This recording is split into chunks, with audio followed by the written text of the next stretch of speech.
Today, we are going to touch the Western Front in World War I and the Western Front in 1914 and the 16, the developments and the unprecedented slaughter, the opening of the battles, the Schlieffen Plan and the race to the sea, and in 1915, the digging in and stalemate, and in 1916, the unprecedented slaughter, the Western Front. The Third War was consumed by two giant offensives, one German, one Allied. These titanic battles involved millions of men and raged for months but resolved nothing. Germany planned to draw the French into an enormous, grinding battle that would drain them of men and supplies. They launched this effort in February by attacking Verdun. For the next 10 months, the armies threw millions of men and countless tons of firepower at each other. Momentum swung back and forth as the seasons changed in. In the end, the Germans called off the attack. They had inflicted 370,000 casualties, while suffering nearly the same number themselves, all for a gain of about 3 miles. The French had held on by the standards of the war. This was counted as a victory. The Battle of Somme was shorter, but even more violent and just as futile. The Somme was the first major action for the Britain's new armies on July 1st. The first day of the battle, the attacking British suffered 57,000 casualties, with almost 20,000 deaths. Some units lost over 90% of their men in just minutes. As before, the attackers achieved initial success, but were unable to follow through to the victory. Later in the battle, the British used tanks for the first time, but the new machines had little impact. The Allied attacks were finally halted in November by bad weather. In 4.5 months, they had advanced 6 miles, at a cost of over 6 lakh casualties. German losses are uncertain, but they too were staggering between 400 to 6 lakh men. The winter brought an end to a year of slaughter and futility, yet without a clear winner, none of the combatants was ready to end the war.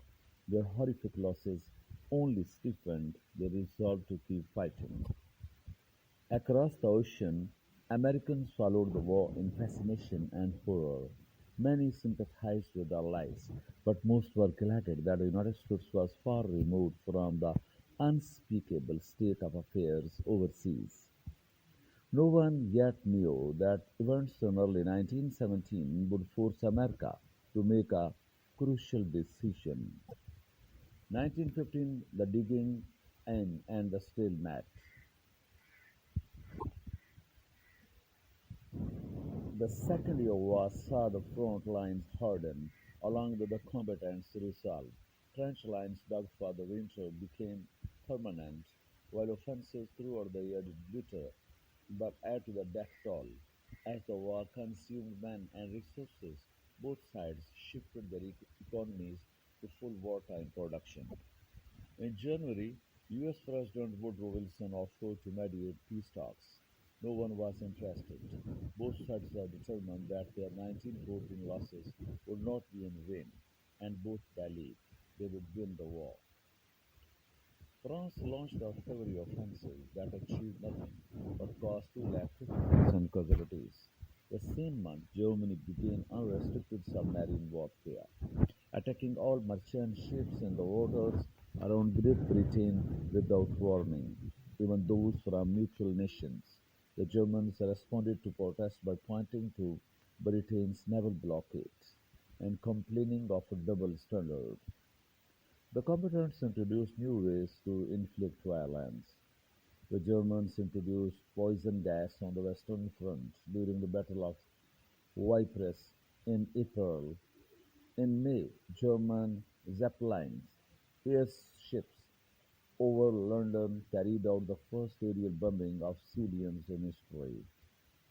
Also in May, a German U-boat sank the British Ocean liner Lusitania, resulting in 1,200 deaths, including 128 Americans. In response to US outrage, Germany halted unrestricted submarine warfare. Over the course of the year, the French tried and failed to push the Germans out of their territory. The British built up a massive army to join the French in the front lines. The Germans held their ground while making progress on the Eastern Front. In 1915, that closed with the Western Front locked in trench warfare and stalemate, but with both sides confident of winning the war in 1916. The 1914 opening the battles, the Schlieffen Plan and the race to the sea, the one Europe has been set up by Austria-Hungary and Serbia, but the conflict between these two nations was soon dwarfed by the fighting between their allies. In the east, Russia's huge armies moved into Germany. In the west, Germans attacked on France, grew in Belgium and Great Britain. The struggle on the Western Front would eventually bring the United States into the conflict, but not until after 3 years of slaughter and futility. The Schlieffen Plan, Germany's war plan, the Schlieffen Plan, called for it to quickly defeat France and then shift east to fight Russia. Its armies was to sweep down through Belgium and northern France toward Paris, like a giant swinging door. On August 4, Germany invaded Belgium, violating its neutrality. The British upheld their commitment to defend Belgium and declare war on Germany. However, all Britain could immediately do was to blockade Germany with its navy and to prepare its undersized army for battle. Belgium fought fiercely, but German forces quickly overwhelmed its tiny army and occupied much of the country. Germany's aggression and the harsh actions of its troops during the invasion and occupation outraged the civilized world. To the southeast, France opened the war by pushing into territory it had lost to Germany in their 1870 war. Tens of thousands of French men fell to German rifle and machine gun fire in wasteful attacks. 2,000 227,000 died on August 22 alone. The Germans then began their sweep into France. The French army, supported by the small British Expeditionary Force, could not hold them back. By early September, German troops were within sight of Paris. The Allies launched a desperate counterattack. The Battle of the Marne finally halted the German advance. The race to the sea. For the next few weeks, each side tried to get around the northern end of the other's lines in so-called race to the sea. Finally, both sides ran out of room to maneuver. By year's end, the Allies and Germans faced each other along a continuous line that ran for 450 miles from the coast of Belgium to northern France down to the border of Switzerland. This line should remain essentially unchanged for over 3 years. In less than 5 months, the armies on the Western Front had suffered nearly 2 million casualties, including half a million deaths. This war opened with massive, sweeping battles across the European landscape, but then bogged down into a bloody stalemate that lasted nearly 3 years.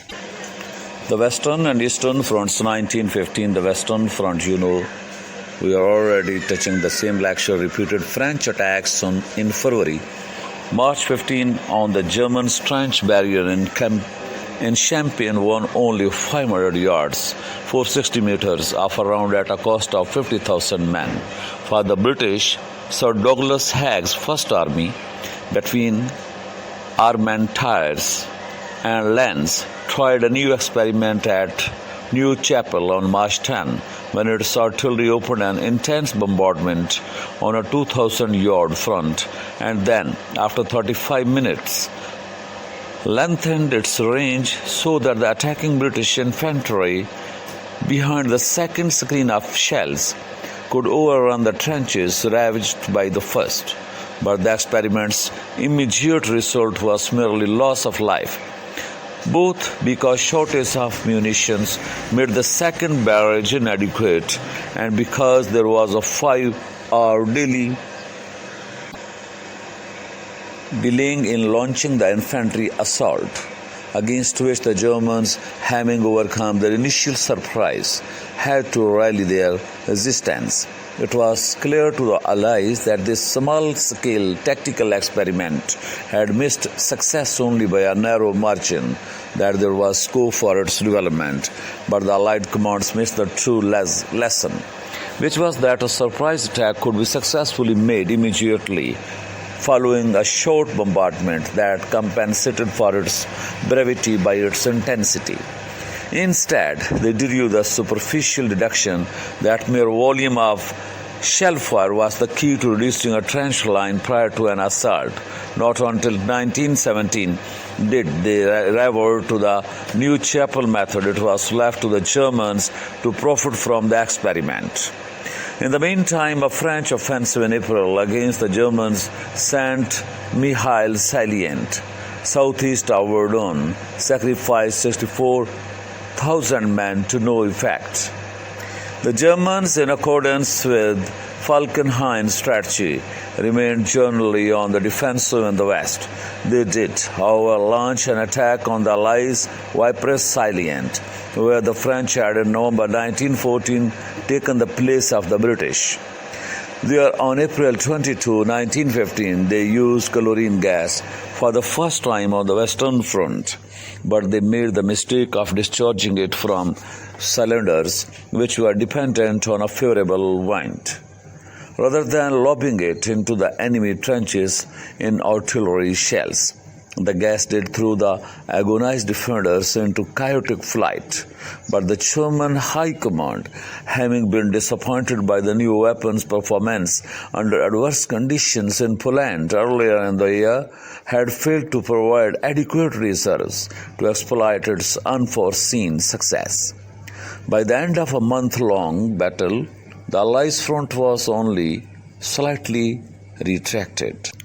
On May 9, meanwhile, the Allies had launched yet another premature offensive, combining a major French onslaught between Lens and Arras with two thrusts by Haig's First Army from Festubert and from Fourmeless against the Aubers Ridge north of Lens. The French prolonged their effort until June 18, losing 102,000 men without securing any again. The British, still short of shells against the Germans' mass of machine guns, had suspended their attacks 3 weeks earlier. As even worse military failure was the joint offensive launched by the Allies on September 25, 1915. While 27 French divisions with 850 heavy guns attacked on a front 18 miles long in Champagne, north and east of Reims, and simultaneous blows were delivered in distant Artois by 14 French divisions with 420 heavy guns on a 12-mile front south of Lens, and by 6 British divisions with only 117 guns at Loos north of Lens. All of these attacks were disappointing failures, partly because they were preceded by prolonged bombardments that gave away any chance of surprise and allowed time for German reserves to be sent forward to close up the gaps that had been opened in the trench defenders' ranks by the artillery bombardment. At Loos, the British use of chlorine gas was less effective than Haig had hoped, and disengagement of all his own available forces for his first assault came to nothing when his commander-in-chief, Sir John French, was too slow in sending up reserves. The French on both their fronts likewise lost, through lack of timely support, most of what they had won by their first attacks. In all, for a little ground, the Allies paid 242,000 men against the defenders' loss of 141,000. Having subsequently complained bitterly about Sir John French's management operations, Haig was appointed British Commander-in-Chief in his place in December. And if you touch similarly the Eastern Front, the Russians' plans for 1915 prescribed the strengthening of their flanks in the north and in Galicia before driving westward again toward Silesia. Their preparations for a blow at East Prussia's southern frontier were forestalled, as Ludendorff, striking suddenly eastward from Lost and from East Prussia, enveloped 4 Russian divisions in the Augustau forests, east of the Masurian Lakes, in the second week of February. But in Galicia, the winter's fighting culminated on March 22 in the fall of Przemysl to the Russians. Russian troops in the trenches at the eastern and Prussian fronts were fighting with bravery. For the central pass, the Austrian spokesman Conrad primarily required some action to relieve the pressure on his Galician front, and Falkenhayn was willing to help him for that purpose without departing from his own general strategy of attrition, which was already coming into conflict with Ludendorff's desire for a sustained effort toward decisive victory over Russia. The plan finally adopted with the aim of smashing the Russian center in Donajek River, sector of Galicia, by an attack on the 18th mile front from Gorlice to Tuchau, south of Tarnau, was conceived with tactical originality. In order to maintain the momentum of advance, no daily objectives were to be set for individual corps or divisions. Instead, each should make all possible progress before the Russians could bring their reserves up. On the assumption that the rapid advance of some attacking units would contagiously promote the subsequent advance of others that had at first met more resistance. Late in April, 14 divisions with 1,500 guns were quietly concentrated for the stroke against the 6 Russian divisions present.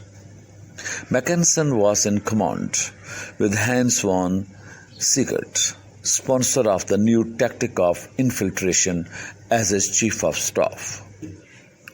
The Gorlice attack was launched on May 2 and achieved success beyond all expectation.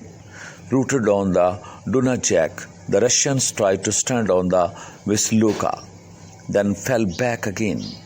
By May 14, Mackensen's forces were on the Seine, 80 miles from their starting point, and at Jerusalem they even forced a crossing of that river. Strengthened with more German troops from France, Mackensen then struck again, taking Przemysl on June 3 and Lemberg Lvov on June 22. The Russian front was now bisected, but Falkenhayn and Conrad had foreseen no such result and had made no preparations to exploit it promptly. Their consequent delay enabled the Russian armies to retreat without breaking up entirely. Falkenhayn then decided to pursue a new offensive. Mackensen was instructed to veer northward so as to catch the Russian armies in the Warsaw salient between his forces and Hindenburg's, which were to drive southwestward from East Prussia. Ludendorff disliked the plan as being too much of a frontal assault.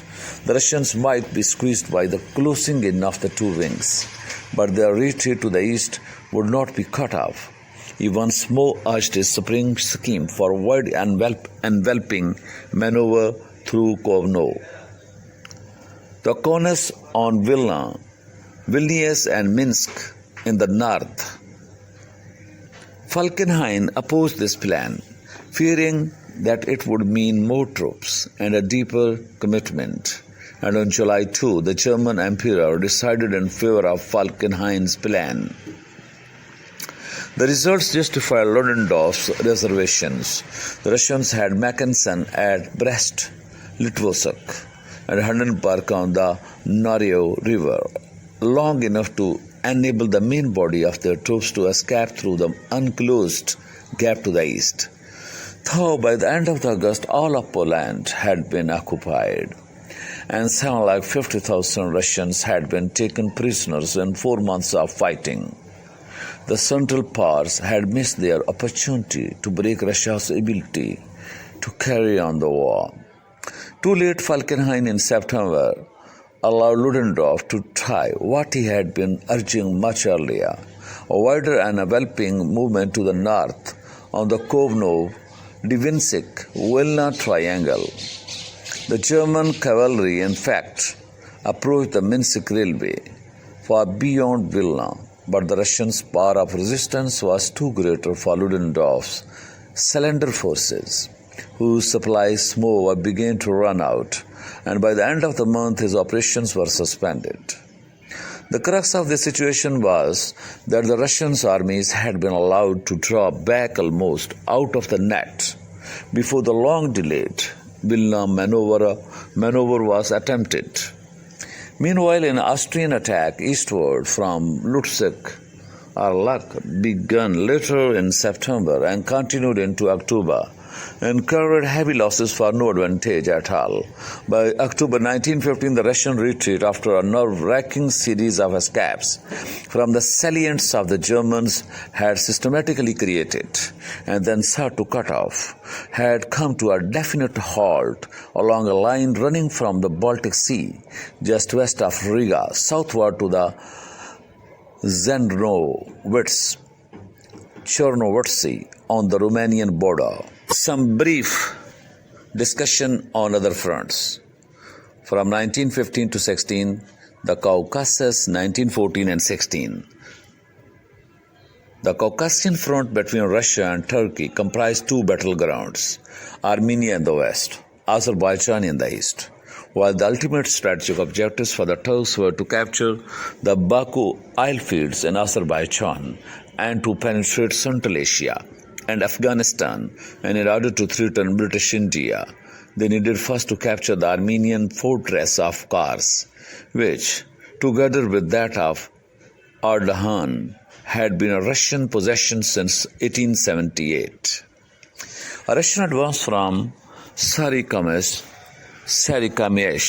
south of Kars, toward Erzurum in Turkish Armenia in November 1914 was countered in December, and the Turkish Third Army under Enver himself launched a three-pronged offensive against Kars Ardalan position. This offensive was catastrophically defeated in battles at Sarikamish and at Ardahan in January 1915. But the Turks, ill-clad and ill-supplied in the Caucasian War in winter, lost many more men through exposure and exhaustion than in fighting. Their Third Army was reduced in 1 month from 90,000 and 1 lakh to 12,400 men, the battle casualties being 30,000. Turkish forces, which had meanwhile invaded neutral Persia's part of Azerbaijan and taken Tabriz on January 14, were expelled by a Russian counter-invasion in March. During this campaign, the Armenians had created disturbances behind the Turkish lines in support of the Russians and had threatened the already arduous Turkish communications. The Turkish government on June 11, 1915 decided to deport the Armenians. In the process of deportation, the Turkish authorities committed atrocities on a vast scale. Most estimates of Armenian deaths have ranged from 6 lakh to 15 lakh for this period. Grand Duke Nicholas, who had hitherto been commander-in-chief of all Russia's armies, was superseded by Emperor Nicholas himself in September 1915. The Grand Duke was then sent to command in the Caucasus. He and General N.N. Yadinich, the victor of Sarikamis, started a major assault on Turkish Armenia in January 1916. Erzurum was taken on February 16, Trabzon on April 18, Erzurum on August 2, and a long-delayed Turkish counterattack was held on Ognet. Stabilized to Russia's great advantage in the autumn, the new front in Armenia was thereafter affected less by Russo-Turkish warfare than by the consequences of revolution in Russia. Now we will discuss the situation of this war in Mesopotamia in 1915 and April 1916, the period mid-between. The British occupation of Basra, Turkey's port at the head of the Persian Gulf, in November 1914 had been justifiable strategically because of the need to protect the oil wells of southern Persia. And Abadan refinery, the British advance of 46 miles northward from Basra to Al-Qurna in December, and the further advance of 90 miles up the Tigris to Al-Amara in May-June 1915 ought to have been reckoned enough for all practical purposes. But the advance was continued in direction of the fatally magnetic Baghdad, ancient capital of the Arab caliphs of Islam. Al-Qud was occupied in September 1915, and the advance was pushed on until the British, under Major General Charles Townshend, were 500 miles away from their base at Basra. They fought a profitless battle at Ctesiphon, only 18 miles from Baghdad, on November 22, but then had to retreat to Al-Qud. There from December 7, Townshend's 10,000 men were besieged by the Turks, and there on April 29, 1916, they surrendered themselves into captivity. And now, the Egyptian frontiers. From 15 July to 1917, even after the evacuation from Gallipoli, the British maintained 250,000 troops in Egypt. A major source of worry to the British was the danger of a Turkish threat from Palestine across the Sinai Desert to the Suez Canal. That danger went, however, when the initially unpromising rebellion of the Hashemite Amir Hussein ibn Ali against the Turks in the Hijaz was developed by the personal enterprise of an unprofessional soldier of genius. T.E. Lawrence into a revolt, infecting the whole Arabian hinterland of Palestine and Syria, and threatened to sever the Turks' vital Hijaz railway, Damascus, Amman, Medina. Sir Archibald Murray's British troops at last started a massive advance in December 1916 and captured some Turkish outposts on the northeastern edge of the Sinai Desert, but made a pusillanimous withdrawal from Gaza in March 1917 at the very moment when the Turks were about to surrender the place to them. The attempt the next month to retrieve the mistake was repulsed with heavy losses. In June, the command was transferred from Murray to Sir Edmund Allenby. In striking out crust, and in contrast to Murray's performance was Lawrence's capture of Aqaba on July 6, 1917. His handful of Arabs got the better of 1,200 Turks there. The other fronts we will discuss and we will touch briefly in other videos.